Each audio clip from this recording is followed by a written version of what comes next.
Bonjour à tous et bienvenue sur la commune d'Aiguebelle, donc département de la Savoie, pour ce second plateau télé de l'échappée belle.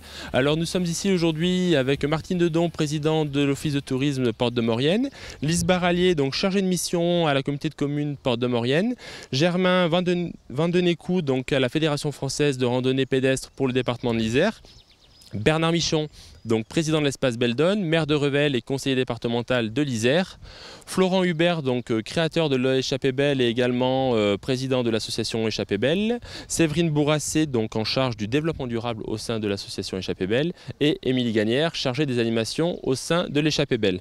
Alors nous sommes aujourd'hui ici pour parler un petit peu de l'ancrage territorial. Nous sommes ici au port de la Maurienne. Je vais me retourner vers vous, Martine Dedon. Alors, est-ce que vous pouvez nous parler un petit peu de la commune d'Aiguebelle, de sa localisation et un petit peu des atouts touristiques que propose le territoire? Bien sûr, Aiguebelle se trouve aux portes de Maurienne, entre le massif de Beldon et le massif de la Lausière.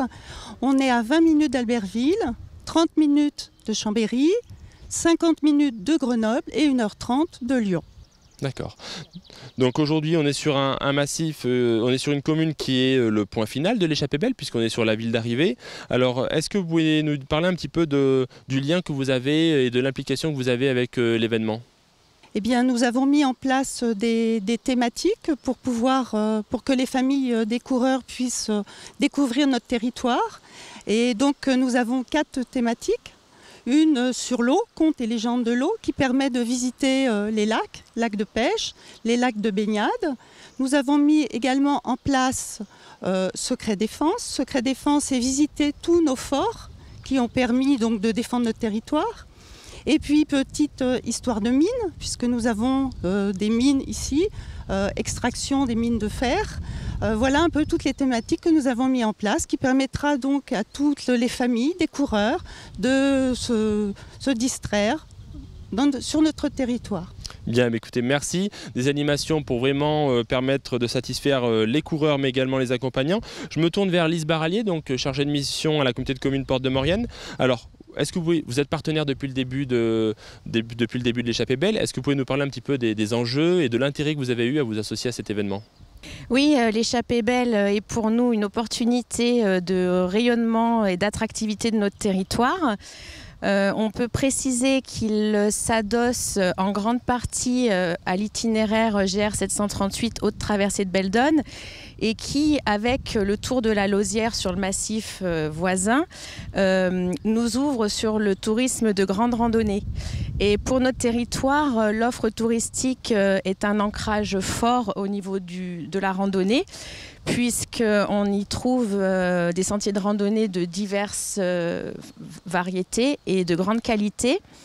Et on va même jusqu'à une offre expérientielle avec une randonnée souterraine que le Grand Filon, donc le site muséographique, offre en plus de la visite du musée dans les galeries des anciennes mines. D'accord. Alors une offre qui est articulée avec la manifestation, est-ce que vous pouvez nous parler un petit peu de l'implication du tissu local au travers de l'échappée belle? Oui, l'échappée belle, grâce à son dynamisme et à la double casquette sportive et événementielle, a su imposer un grand engouement auprès des bénévoles locaux, que ce soit issus du milieu associatif, les élus, les habitants. Et j'en profiterai de ce fait pour remercier la commune de Bonvillaret, le club de basket et l'office de tourisme Porte de Maurienne pour leur grand investissement à la réussite du projet. Et c'est vrai qu'Aiguebelle, comme tous les villages alentours de Porte de Maurienne, à l'occasion de ce week-end, vit au rythme de l'échappée belle et a grande joie d'accueillir l'arrivée des 1500 coureurs et d'accueillir également les accompagnants et toute l'organisation de l'Ultra Trail. Bah écoutez, merci. Je me tourne vers vous, Bernard Michon. Donc, vous êtes le président de l'espace Beldon, donc cette association qui fédère l'ensemble de la chaîne de Beldon. Alors, c'est une association territoriale. Est-ce que vous pouvez nous dire quel est son rôle et quel est son objectif?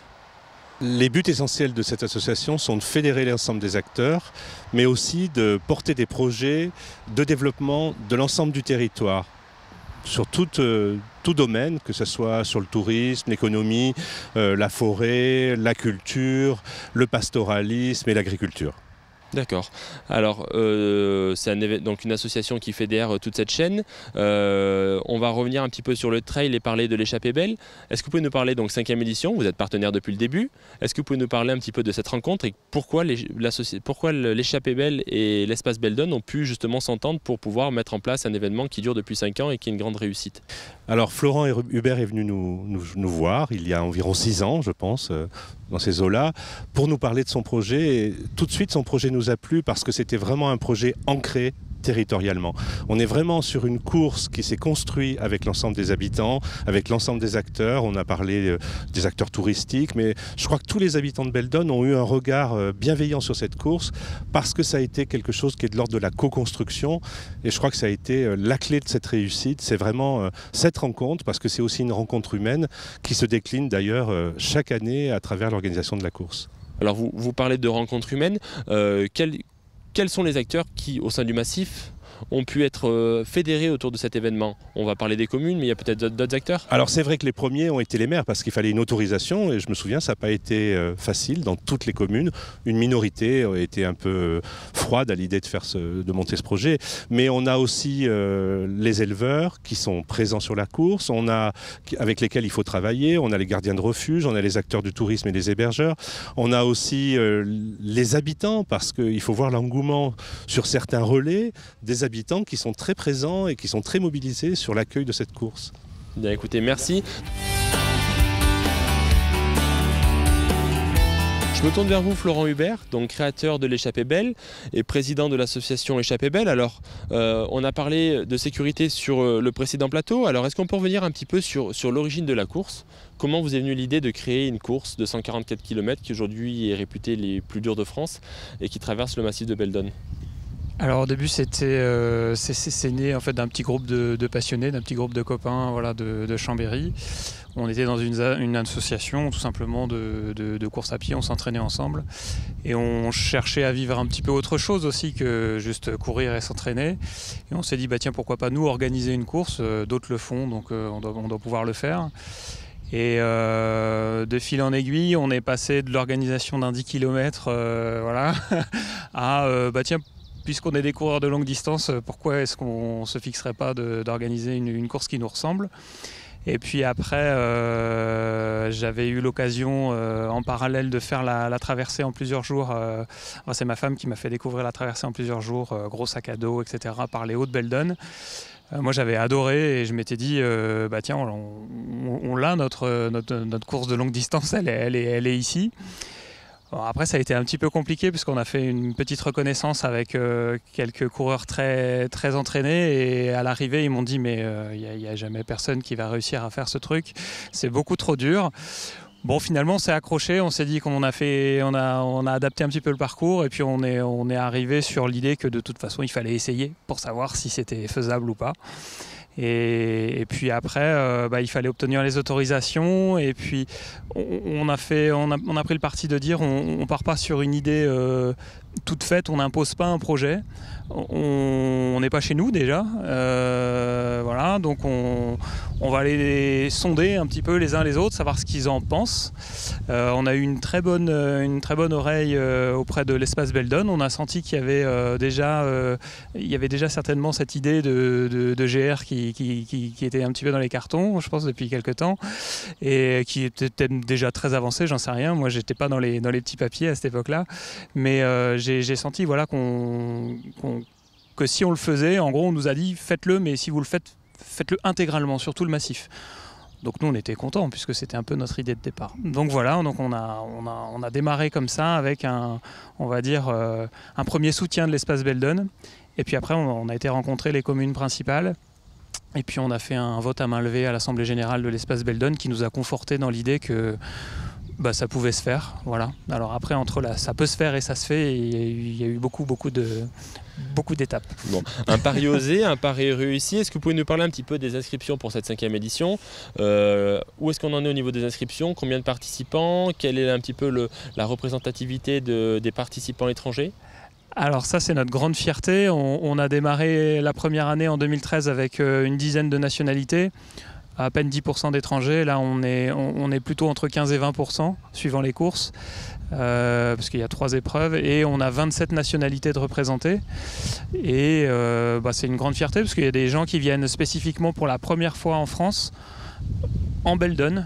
Et ils viennent pour la course et ils font le voyage pour ça, donc ils viennent 15 jours, 3 semaines visiter la France et en même temps ils vont faire l'épreuve. Et on a des gens qui viennent du Japon, d'Australie, des États-Unis, voilà, de tous les continents en fait. Donc ça c'est une très grande fierté. Ouais. Donc un événement international qui attire, mais c'est aussi un éco-événement et je me tourne maintenant vers Séverine Bourassé. Donc vous êtes en charge du développement durable au sein de l'association Échappée Belle. Alors est-ce que vous pouvez nous dire un petit peu quels sont les enjeux majeurs en termes de préservation quand on organise un événement comme ça sur 144 km au sein d'un massif ?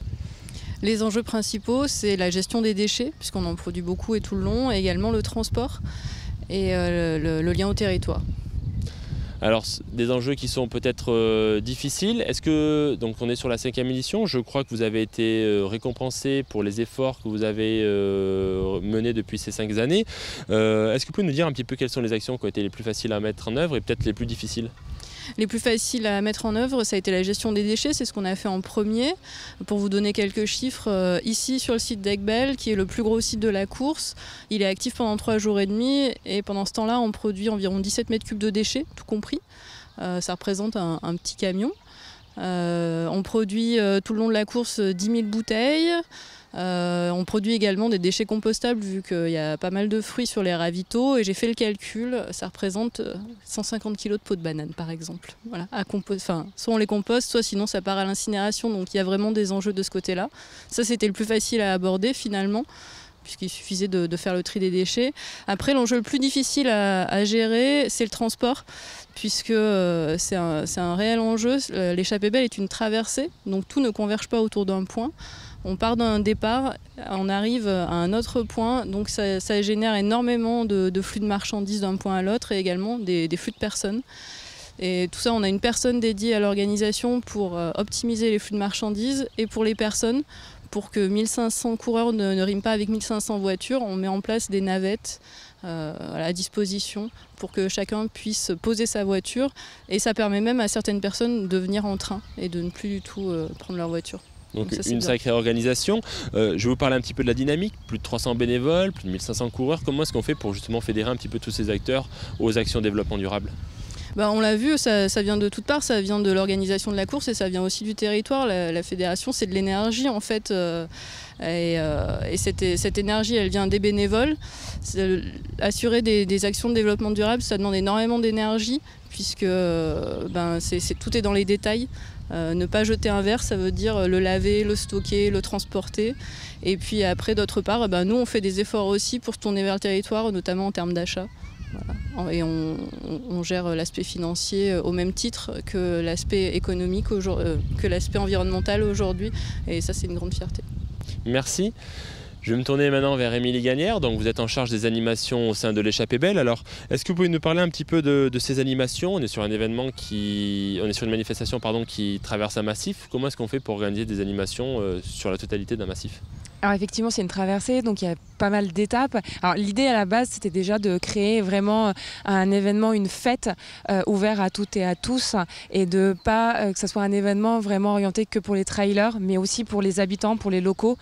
Et justement, tout l'ensemble des animations, nous on est en charge sur une partie, notamment sur les bases vie, au Plénay et à Aiguebelle, mais surtout les ravitaillements, on se base aussi sur les acteurs locaux qui, eux, animent, gèrent le ravitaillement, mais qui proposent aussi des animations sur le ravitaillement. D'accord. Quel type d'animation on peut retrouver sur les bases vie ? On a principalement des animations à destination des enfants, mais aux familles de manière générale. On a une partie très sportive avec mur d'escalade, slackline. On a aussi un château gonflable. Après, on a aussi des parties un peu plus valorisation du territoire avec les vitrines, par exemple, de Beldon et de Porte de Maurienne à Aiguebelle pendant l'ensemble du week-end où on a des artisans, des producteurs qui viennent vendre leurs produits, mais surtout montrer leur savoir-faire. D'accord, donc des animations qui sont pour tous les publics, pour les familles, pour les enfants. Et justement sur ces animations, un petit peu comment est-ce que vous y êtes pris pour pouvoir fédérer ce tissu local et créer une dynamique qui permet aux gens et aux accompagnants de se déplacer pour venir avec les coureurs ? Alors, l'objectif, c'est effectivement ancrer l'événement sur le territoire. Donc, on s'est vraiment basé sur les locaux qui communiquent sur leur propre territoire. Avec les bénévoles de ces structures-là, s'activent et proposent eux-mêmes les animations.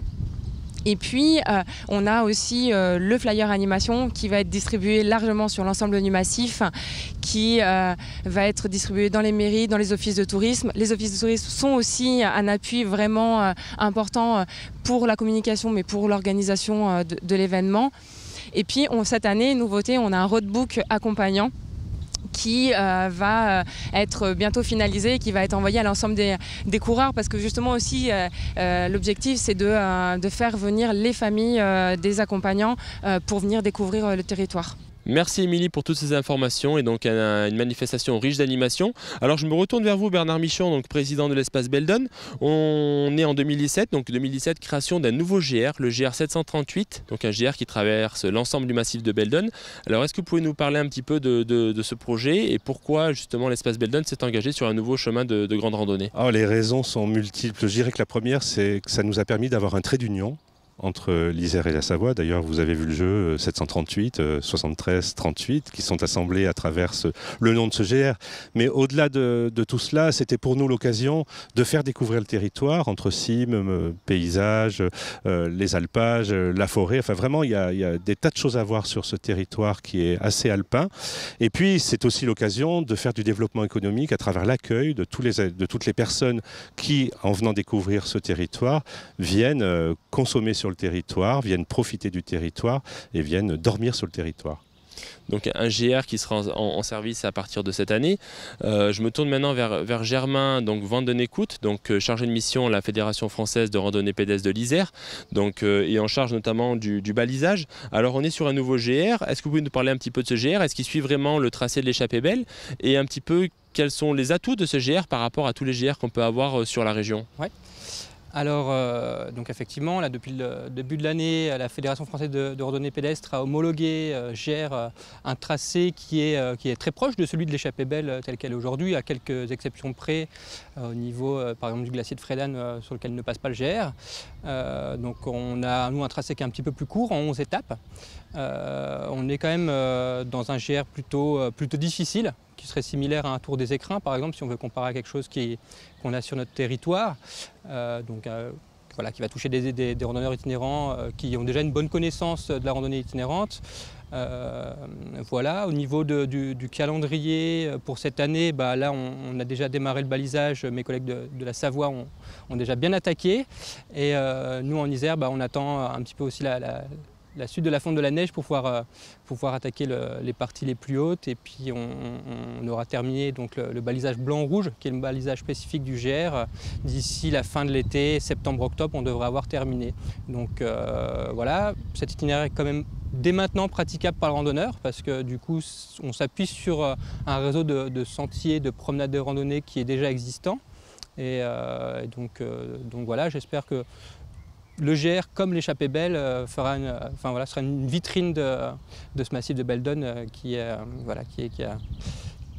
mon avis très intéressant pour le randonneur et notamment le randonneur itinérant. Eh bien, écoutez, merci pour toutes ces informations et notamment ce nouveau GR donc, qui est la suite et permanente maintenant de l'échappée belle puisqu'il pourrait être pratiqué sur toute la saison estivale. Merci à tous et puis je vous donne rendez-vous donc pour le 3e plateau qui sera organisé sur Alvar où on parlera de cohabitation avec les acteurs locaux et je remercie donc le département de l'Isère, l'espace Beldon et la Société française du tunnel autoroutier du Fréjus qui sont les partenaires de ces émissions. Merci.